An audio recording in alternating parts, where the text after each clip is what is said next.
수학의 정석 하 17장 직선의 방정식에서 다섯 번째 점과 직선 사이의 거리 구하는 공식의 유제 문제를 설명해 드릴게요. 자, 먼저 필수 예제 17-9번을 설명해 드릴 건데요. 1번과 2번은 좀 간단한 문제들입니다. 자, 먼저 밑줄 한번 그어볼까요? 여기서 1번에서 보면 점 4,5와 직선 ax 플러스 4y 이퀄 2 사이의 거리가 6이다라고 되어 있잖아요. 공식에 그대로 대입하면 a에 관한 2차 방정식을 만들어서 풀 수 있습니다. 근데 여기서 이제 한 가지 주의할 게 있는데 뭐냐면 2를 이항을 한 다음에 식에 대입해야 된다는 거. 그러니까 우변을 항상 0으로 만들어 놓고 풀어야 됩니다. 그래서 이항을 해서 ax 플러스 4y 마이너스 2 이퀄 0 이렇게 우변을 0으로 만들어 놓고 대입을 해야 된다는 거, 그것만 주의하면 됩니다. 그 다음에 2번을 볼까요? 두 직선이 있는데 두 직선이 교점을 지나고 라고 되어 있어요. 교점을 지나는 직선은 우리가 이제 앞에서 배웠잖아요. 그러니까 미지수 m을 사용해서 곱해서 표현했었습니다. 그리고 직선을 표현할 수 있고요. 점 5,3에서의 거리가 2라고 그랬으니까 교점을 지나는 직선을 구한 다음에 5,3에서부터의 거리 구하는 공식에 그대로 대입하면 되는 거예요. 자, 그리고 밑에 정석이 있는데요. 점 x, y가 직선 ax 플러스 by 플러스 이퀄 0 사이 거리를 d라고 했을 때 이 d라는 값은 이제 요 식은 여러분이 아마 다 외웠을 텐데 단순히 외우면 안 된다고 그랬어요. 반드시 이 식을 유도하는 과정을 까먹을 때마다 한 번씩 다시 꼭 해주시기 바랍니다. 자, 1번 문제를 볼까요? 4,5로부터 먼저 ax 플러스 4y 이퀄 2를 이항해서 ax 플러스 4y 마이너스 이퀄 0으로 먼저 만드는 게 첫 번째 순서예요. 그런 다음에 점과 직선 사이 거리 구하는 공식에 대입하면 이런 식을 쓸 수 있는데요. 양변의 분모인 루트 a의 제곱 더하기 4의 제곱을 곱해서 이렇게 우변처럼 식을 만들어낼 수 있습니다. 오른쪽처럼. 그러면 좌변은 절대값이고 우변은 루트잖아요. 우리는 일단 루트가 있는 상태에서는 방정식을 표현할 수 없기 때문에 제곱을 합니다. 그래서 양변을 제곱을 한다라고 생각할 때 이렇게 괄호를 한 다음에 제곱을 하겠죠. 그러면 좌변은 절대값의 제곱이니까 당연히 양수가 되고요. 절대값 없이 그대로 제곱식이 됩니다. 양변을 제곱, 이렇게 별표를 하나 해놓고요. 그러면 이 식을 전개하면 A에 관한 2차 방정식이 만들어지고, 보통 2차 방정식은 근해 공식이 있기 때문에 인수분해가 되지 않더라도 다 풀 수 있어요. 여기서는 인수분해가 되고 있네요. 그래서 인수분해를 해서 A 값을 구할 수 있다라고 이해하면 되는 겁니다. 자, 2번을 볼까요? 자, 2번에서는 두 직선의 교점을 지나는 직선은 이렇게 M을 사용해서 여기 이제 이렇게 직선의 방정식을 표현할 수 있죠. 자, 그런 다음에 점과 직선 사이의 거리 구하는 공식을 이용하기 위해서는 xy에 관한 내림차순을 전개해야 돼요. 즉 ax 플러스 by 플러스 이퀄 0 꼴로 바꿔줘야 됩니다. 그래서 전개한 다음에 이런 꼴로 바꿔주면 m 플러스 1x 플러스 m 마이너스 1y 마이너스 3m 마이너스 1 0 준비가 다 된 거예요. 그러면 점 5,3으로부터의 거리 구하는 공식을 대입해서 이렇게 요 식이죠. 요 식을 만들 수 있는 거예요. 그런 다음에 양변의 분모를 곱해서 전개를 해주면 좌변은 절대값 5m 플러스 1, 우변은 2 루트 2m의 제곱 플러스 2라고 쓸 수 있고요. 마찬가지로 루트가 있기 때문에 양변을 제곱한다 라고 생각하면 되는 겁니다. 이렇게. 그럼 m에 관한 2차 방정식이 나타나고요. 이거를 양변을 제곱한 다음에 m에 관해 정리를 하고 2차 방정식을 인수분해를 하든가 아니면 근해 공식을 이용해서 m의 값을 구하면 되는 거예요. 그래서 m이 마이너스 1, 그 다음에 17분의 7이라고 대입을 해서 두 개의 방정식을 찾을 수 있다. 이렇게 이해하면 됩니다. 유제 17-11번을 볼게요. 점 1,2를 지나고 원점 5에서 거리가 1인 직선의 방정식인데요. 여기서는 원점에서 거리가 1인 직선의 방정식을 어떻게 표현하느냐, 이걸 묻는 문제가 되겠죠. 일단은 점 1,2를 지나고 원점에서 1,2를 지나는 직선이기 때문에 한 점을 지나는 직선을 먼저 구해야 되겠네요. 그죠? 그러면 1,2를 지나고 기울기가 m인 직선의 방정식은 y-2 이퀄 m x-1 이렇게 직선의 방정식을 먼저 구해놓고 그 다음에 한 점, 즉 원점으로부터의 거리 구하는 공식이 그대로 대입하면 되는 것 같아요. 그리고 이때 주의할 게 있는데 1,2잖아요. 그러면 1,2를 지나는 직선 중에서 원점으로부터 거리 1인 직선 요거 경우가 굉장히 많은데 x는 1을 빠뜨리면 안 됩니다. 그런 다음에 이거는 이제 공식에 대입하면 되니까 여러분들이 한번 풀어보도록 하고요. 여기서는 17-13번 문제를 한번 풀어보도록 할게요. 직선의 수직이고 일단은 하나의 직선의 수직이 있는데요. 요거 이제 별표를 한번 해볼까요? 보통 수직이니까 기울기의 곱이 마이너스 1이다라고 그러는 거를 이용하는데요. 우리가 이제 일반형에서도 수직 조건을 이용했던 거 기억하시죠? 근데 그걸 이용하면 되는 거예요. 어떤 조건이 있었냐면 이런 조건이 있었어요. ax 플러스 by 플러스 c. 자, 여기 이제 직선의 방정식이고요. a 프라임 x 플러스 b 프라임 y 플러스 c 프라임 이퀄 0일 때 두 직선이 수직이에요. 자, 수직 조건. 기울기의 곱이 마이너스 1인데 굳이 표준형, 즉 y는 꼴로 바꾸지 않고도 알 수 있다고 그랬죠. 이때 수직 조건은 a 프라임 플러스 b 프라임 이퀄 0이 된다. 이거 기억할 거예요. 자, 이걸 이용해서 수직인 직선의 방정식을 표현할 수 있는데요. 어떻게 표현할 수 있냐면 이거예요. 일단은 3x 플러스 4y 플러스 1 이퀄 0이 수직이니까 4x 부호를 반대로 하면 되겠죠. 마이너스 3y 그 다음에 플러스 이건 이제 상수항은 얼마인지 몰라요. 그러니까 적당히 k라고 넣을 수 있습니다. 그럼 수직인 직선이 되는 거예요. 이렇게 만들어 놓고 원점에서 거리가 1인 직선의 방정식을 구하면 되는 겁니다. 자, 그러면 이 직선이 주어졌고요. 자, 그다음 원점은 0,0이 되니까 거리 구하는 공식에 의해 대입하면 되는 거예요. 자, 그러면 자, 루트 4의 제곱 더하기 3의 제곱 분의 0, 0을 곱해주니까 k만 남아요. 절대값 k인데 이 값이 얼마냐면 1입니다. 그런 다음에 양변에 분모는 루트 4의 제곱 더하기 루트 3의 제곱은 우리가 잘 알고 있는 피타고라스 수잖아요. 그래서 결국에 절대값 k값은 5가 돼서 k값은 플러스 마이너스 5가 되는 거예요. 플러스 마이너스 5 그걸 대입하게 되면 따라서 두 개의 직선의 식을 우리가 얻어낼 수 있는데 하나는 플러스일 때 즉 4x 마이너스 3y 플러스 5 자, 이퀄 0 하나 있고요. 두 번째는 4x 마이너스 3y 이번엔 마이너스 5입니다. 마이너스 5 이퀄 0 자, 이렇게 두 개를 찾아낼 수 있다라는 겁니다. 이제 페이지를 넘겨서 필수 예제 17-10번을 볼게요. 자, 이거는 이제 굉장히 유용한 식이 공식이 하나 나왔습니다. 이걸 별표를 3개를 해놓고요. 보기에는 이게 뭐죠? 굉장히 어려워 보이는데 간단한 거예요. 뭐냐면 예를 들어서 우리가 삼각형의 넓이를 과연 어떻게 구할 것이냐 그걸 생각하면 되는 거예요. 삼각형의 넓이 구하는 공식은 밑변 곱하기 높이잖아요. 자, 오른쪽에 그림처럼 삼각형 ABC가 있을 때 밑변 곱하기 높이니까 밑변을 만약에 A, B라고 한다면 높이, 수선의 발을 내려서 높이 CH를 찾을 수만 있다면 삼각형의 넓이를 구할 수 있죠. 자, 그런데 만약에 세 점, 꼭지점을 A, B, C 이렇게 꼭지점을 좌표로 표현했다고 한다면 이 꼭지점만 알고도 삼각형의 넓이를 구할 수 있지 않을까라고 생각하는 겁니다. 이해되나요? 이게 삼각형의 넓이를 구하는 공식이 몇 가지 있는데 이번에는 세 꼭지점의 좌표만 가지고 넓이를 구할 수 있지 않을까라고 기대하는 겁니다. 그럼 이렇게 약간은 복잡하게 보이는 이런 식이 유도가 되는데요. 이 식을 외울 필요는 없어요. 아래 매우 간단하게 암기하기 편한 그런 식이 나오니까 그걸로 암기하면 됩니다. 자, 그러면 그림에서처럼 이 그림이 굉장히 중요합니다. 그림에서처럼 A점, B점, C점의 좌표를 각각 x1, y1, x2, y2, x3, y3라고 해놓고요.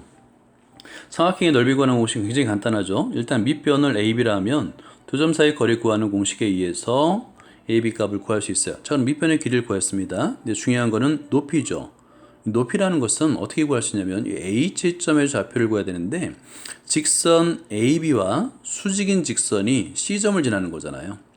이해됐나요? 다시 한번 이 수선의 발 H를 구하는 방법은 직선 AB와 수직인 직선이 점 C를 지난다 라고 해야 돼요.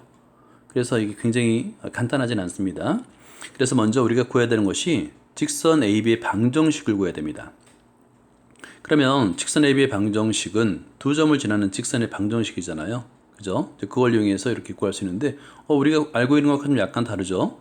왜 이런 꼴이 나왔냐면 양변의 분모 x2-x1을 곱해준 거예요. 일단은 x1과 x2가 서로 다른 점이라고 가정한 겁니다.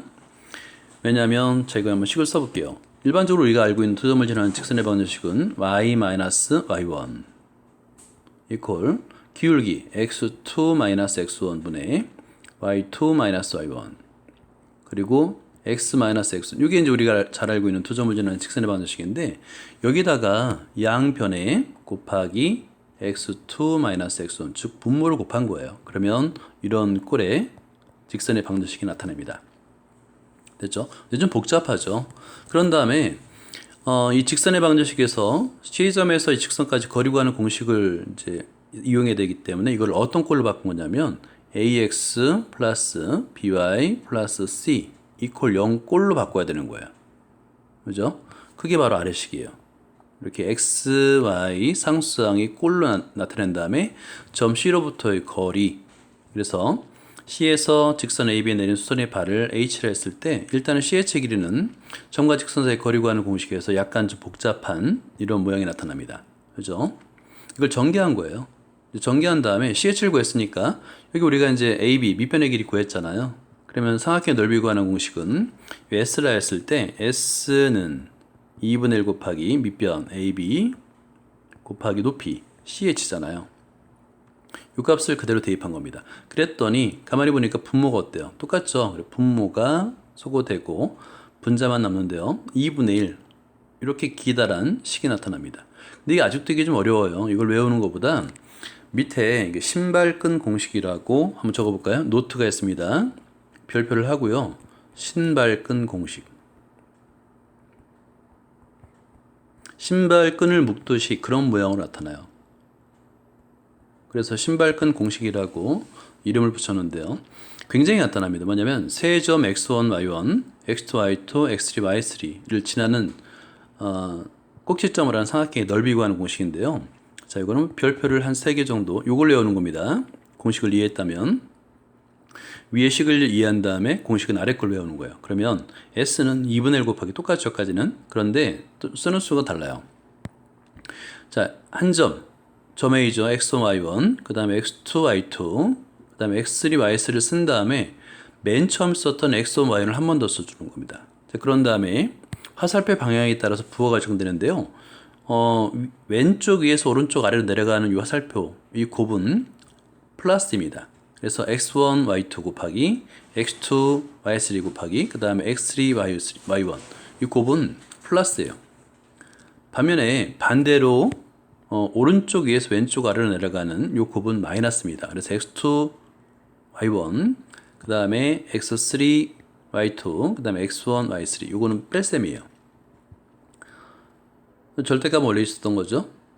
이걸 계산하는 걸 훨씬 더 쉽고 편리합니다. 그래서 여러분들은 위에 개념은 똑같은 거예요. 개념은 똑같고 삼각형의 밑변 곱하기 높이 이걸 수선의 발을 이용해서 높이를 계산한 거죠. 그걸 이해한 다음에 공식은 아래 거를 외워라. 신발끈 공식을 외워라 라고 생각하면 됩니다. 굉장히 유용합니다. 자, 여기서 17-14번 세 점이 주어지고 넓이 구하는 공식이 있는데요. 요거는 이제 노트를 열어서 하나만 한번 써볼게요.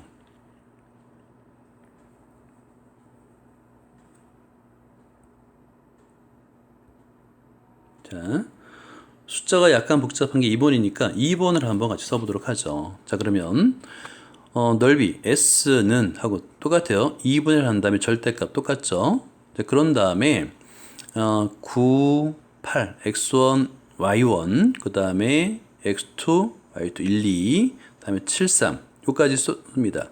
그런 다음에 9, 8을 다시 한번 써주는 거예요. 이렇게 이런 식으로다.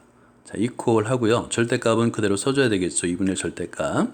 어떻게 곱하냐면 오른쪽, 왼쪽 위에서 오른쪽 아래로 이렇게 곱해주는 거예요. 자, 색깔을 좀 바꿔서 색깔을 빨간색으로 바꿔서 한번 써볼게요. 이렇게 곱합니다. 그러면 9 곱하기 2, 그 다음에 1 곱하기 3, 플러스입니다. 이건 다 1 곱하기 3, 플러스, 그 다음에 7 곱하기 8, 7 곱하기 8, 요까지는 플러스예요. 가로 열고 이렇게 플러스. 그 다음에 마이너스 하고요. 가로 열고, 이번에는 반대편입니다. 또 색깔 한번 바꿔볼게요.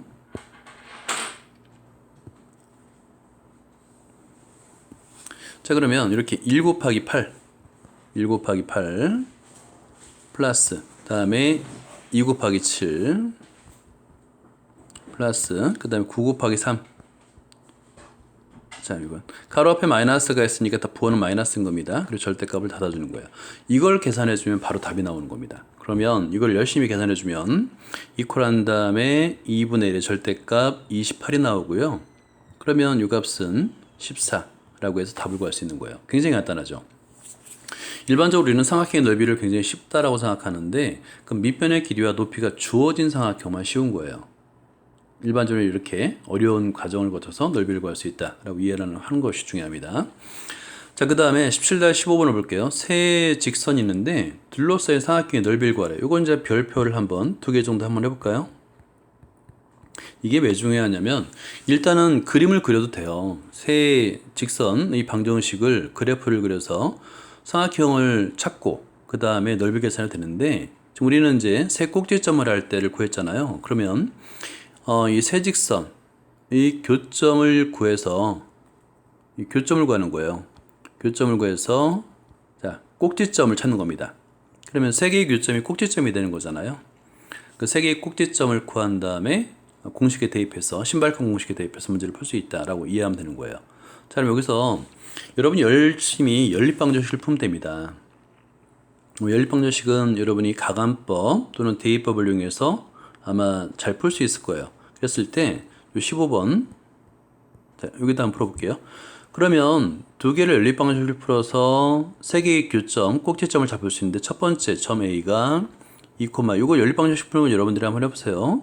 네, 두 번째 점 B의 좌표가 1,0, 세 번째 점 C의 좌표가 0,3이에요. 자, 그러면 넓이 대문자 S로 쓰면 2분의 1 곱하기 절대값 하고요. 2, 그 다음에 1, 0, 0, 3, 다시 2, 2를 한 번 더 써줍니다. 이렇게. 그러면 2분의 1 쓰고요. 자, 그런 다음에는 간단하죠.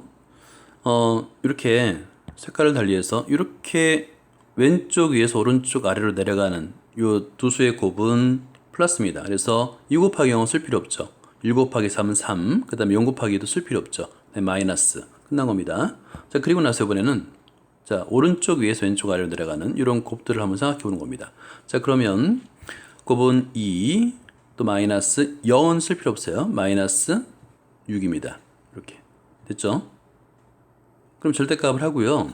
절대값이니까 어차피 이 안에 계산식은 다양수예요. 그래서 2분의 1 쓰고요. 그 다음에 8에서 3을 빼주니까 5. 2분의 5가 되는 겁니다. 곱하기 5, 즉 2분의 5다. 그러면 우리가 찾는 이런 답을 구할 수 있다가 되는 거죠. 자, 그 다음에 17-16을 볼게요. 세 점을 꼭지점을 한 이것도 이제 별표를 이거는 세 개를 한번 해볼까요? 왜냐하면 응용편인데 여러분 공간상에 이렇게 삼각형이 있습니다. 공간상에 참 미안합니다. 좌표 평면상에 삼각형이 있어요. 그러면 우리는 뭘 이용할 수 있냐면 평행이동을 이용할 수 있죠. 평행이동. 여러분 그 도형을 평행이동해도 넓이는 변함이 없어요. 그러니까 평행이동에서 세 꼭지점, 그게 A점이든 B점이든 C점이든 상관없어요. 세 꼭지점 중에 하나를 원점으로 옮길 수 있겠죠. 그죠? 평행이동을 해서 꼭지점 중에 하나를 원점으로 이동하는 거예요. 원점. 그러면 식이 굉장히 간단하게 되겠죠. 그죠? 그렇게 생각하는 겁니다. 자, 그러면 지금 유제 16번처럼 나타나는데요. 하나의 꼭지점이 원점이 되도록 하는 이런 삼각형을 만들 수가 있다라는 겁니다. 그러니까 모든 삼각형을 다 이렇게 만들 수 있어요. 하나의 꼭지점을 평행이동해서 원점으로 만들 수 있다. 그러면 이제 쉽죠. 넓이를 S라 한다면 넓이 S는 써보세요. 2분의 1을 하고 나서 0, 0, 그 다음에 x1, y1, 그 다음에 x2, y2잖아요. 자, 0, 0을 다시 한번 써봐요. 0이 있기 때문에 곱셈이 굉장히 단순해집니다. 자, 한번 눈치를 챘을 텐데요.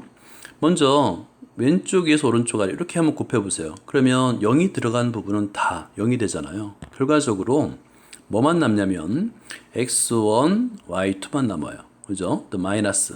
이번엔 반대편으로 한번 해볼까요? 오른쪽에서 왼쪽 아래로 이 곱셈도 0이 들어간 거는 다 0이 되겠으니까 뭐만 남냐면 x2, y1만 남아요. 그죠? 그래서 이런 공식 굉장히 간단하게 유도를 할 수 있습니다. 마찬가지로 신발끈 공식이라고 생각하면 되는 거예요. 자, 그 다음에 일단은 유제 문제는 여기까지 하고요. 그 다음에 자취 문제는 다음 동영상에서 설명을 계속 이어서 하도록 하겠습니다. 여기까지입니다.